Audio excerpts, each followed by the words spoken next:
Kamusta po mga kabayan? Ito po ang Patrol Abroad.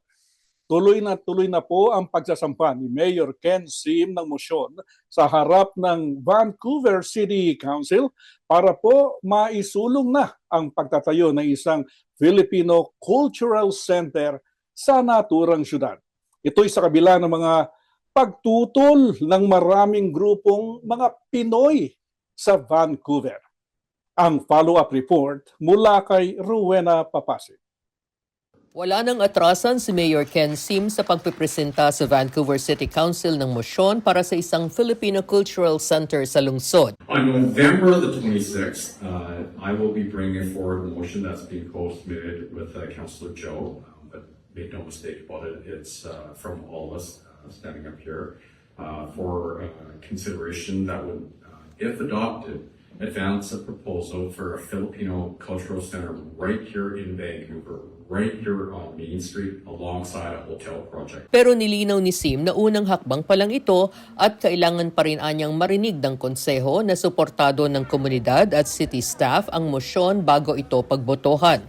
Lubos namang ikinasiya ng Filipino Legacy Society ang grupong nagsulong ng proyekto na formal nang maisasampa ang mosyon na inaasahang magbibigay daan sa pagtatatag ng Cultural Center. This announcement is not just about bricks and mortar, it's about building something deeper.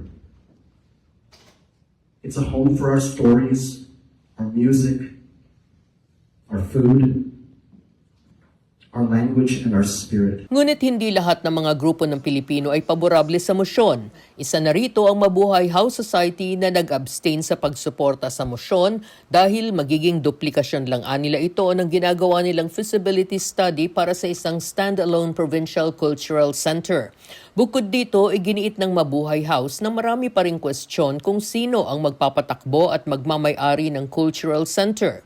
Hindi rin ito susuportahan ng Pinoy Festival Alliance. Sa isang statement, idiniin ng Pinoy Festival Alliance na hindi mabibigyan ng dignidad ang magiging tahanan ng kulturang Pilipino kung ito ay magiging amenity lang sa isang hotel.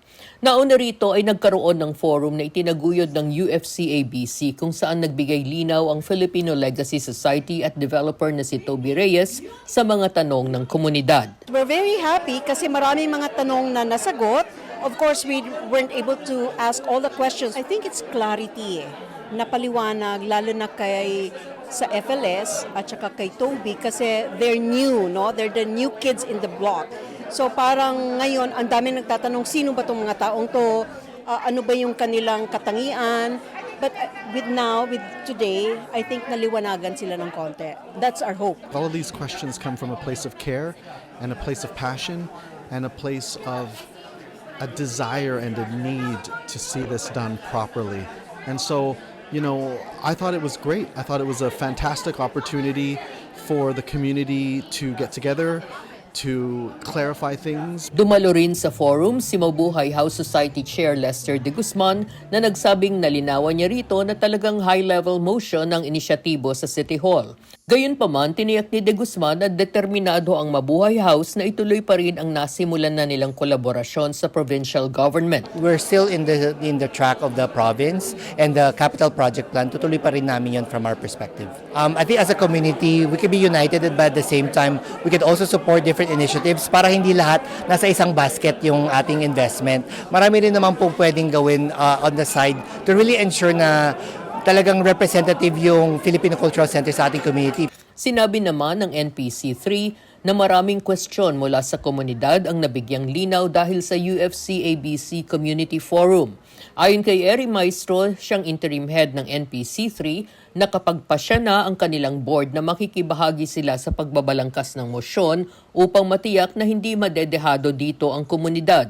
We have to make or push the best possible motion that we can and get the council vote, which means get the best possible motion that includes all our concerns, all our issues. Pero idiniin ni Maestro na hindi nagtatapos sa botohan sa mosyon ang obligasyon ng komunidad. Our community must be vigilant to discuss the issues of governance, access, programming, even after the motion is passed. May post-motion work, and that is important. because that is when we raise the meat, the meat issues of the center, no. Ipinaliwanag naman ni Vancouver Councilor Lenny Zhou na isang conditional approval pa lang ang mosyon at marami pang ibang detalye sa pagtatayo ng cultural center na kailangang himayin. Ang mahalagaan niya ay maipasa na ito ngayon sa City Hall. Filipino Center is overdue long term. So we have to build that. If we miss this opportunity, I don't know, maybe we have to wait another 20 years to get this center. Umani ng kritisismo mula sa maraming Pinoy organization ang pagsuporta ng provincial Filipino-Canadian lawmaker na si Deputy Speaker Mabel Elmore sa Filipino Legacy Society at sa mosyon ng Vancouver City Hall. Pero ayon kay Elmore, mula pa noong nahalal siya noong 2009 ay maraming grupo na ang humiling sa kanya na suportahan ang pagkakaroon ng isang Filipino Cultural Center. Well, that's why I'm here and working with you every step to make sure that we have an opportunity. It's 15 years to get back to the position where it's at City Hall to move and we have an opportunity. I'll tell you guys, I don't care who builds it.